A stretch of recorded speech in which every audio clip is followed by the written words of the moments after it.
Aram Manoukian from Watertown. Lived here my entire life. I've actually only lived out of the town for about 3 years total. I lived in Waltham for 1 year in Boston. But yeah, I'm a Watertown townie. Went to high school, Watertown High School. Went right down the street to Belmont University. And I've been coaching the high school team here for 2 years on the varsity team and 8 years on the JV team. So I've been around Watertown for a while. So where were you when you heard about the attacks at the marathon? I was actually on my way to the orthodontist, and I heard Maz and Felger on 98.5 say that an incident happened and they cut over. And they said they didn't know if it was a super explosion or something like that at first. So I remember hearing that live on the radio. And what were your thoughts as it tied to your team? I mean, obviously with all of your players living in Watertown, what were your initial concerns with whether or not your guys were okay and your family and friends? That was even before anything happened in Watertown. Yeah, I mean, my first inclination was to go online and check the Facebook and check the texts and things like that to make sure that nobody I knew was there. I mean, I knew some teachers that were running. One of our principals in the school system was running.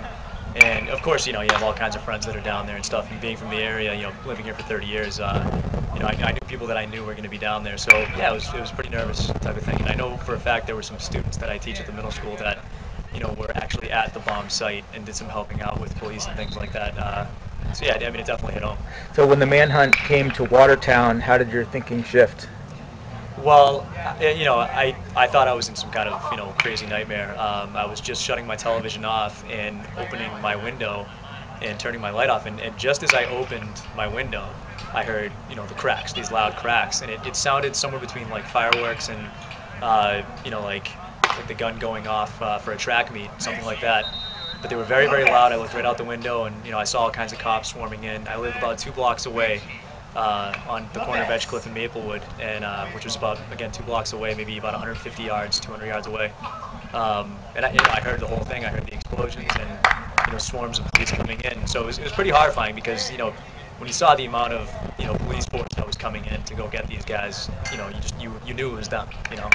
And what did you do to make sure all your players were okay and your friends and family were okay? I sent some texts out. I knew a couple players that lived in the area. We texted back and forth a couple times.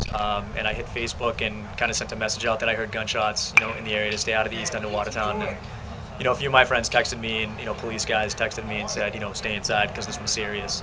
So yeah, and basically, the internet is one of the main ways. So I know last week was school break, but did you have any baseball practices scheduled, and what was the impact of those as a result of everything? We did. We actually had a day off on Thursday, the day it happened. Well, the late night that it happened. Friday morning, we were supposed to play against Arlington High School, and actually this game is the makeup from that Friday. As the manhunt was on, so we knew we weren't going to play that day. The entire town was shut down. So tell me a little bit about tonight's festivities and who's going to be here and how it all came together.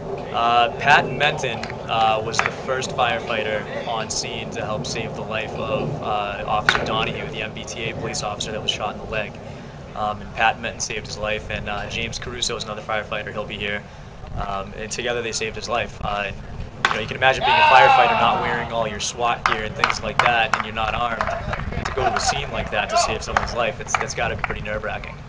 And what's it like for your players to be back on the field today? I know you've had a game yesterday, but this is your first night game back at home. What have you been hearing? What have the rumblings been from the players and their thoughts about tonight? The players are very excited to play. I mean, we've played 2 great games in a row. We won on Monday, won yesterday against a very good Stoneham team. Both road games, and Stoneham yesterday actually had WHS Strong on the fence as we were walking in. They had some red and blue solo cups kind of saying, welcoming us in, which was very, very classy. So the guys feel a lot of pride right now. They're proud to be from the town, and, they want to do Watertown right. And, they know that there's going to be a pretty good crowd here tonight, and Arlington is historically a very good baseball team, so they're pretty jacked up for it. So at what point does this turn from, an event where you're supporting the people who live in this town, and at what point does it turn into business as usual? It's a ball game. We've got to win the game tonight. From the first pitch, it's a game. Pre-game, the guys are all about pride right now. Nobody's saying a word about winning and losing and things like that. Right now, the entire team feels very lucky just to be able to play. I mean, I think a lot of, especially the young guys, a lot of kids are, they have like a lot of bravado in the classroom and things like that, but they're kids, and they don't know what's happening out there. They don't know what was happening, during those, during the manhunt, during the gunfight.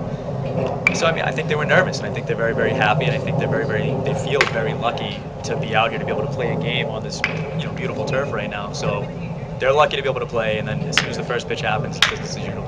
Awesome. Well, thank you very much. Thank you.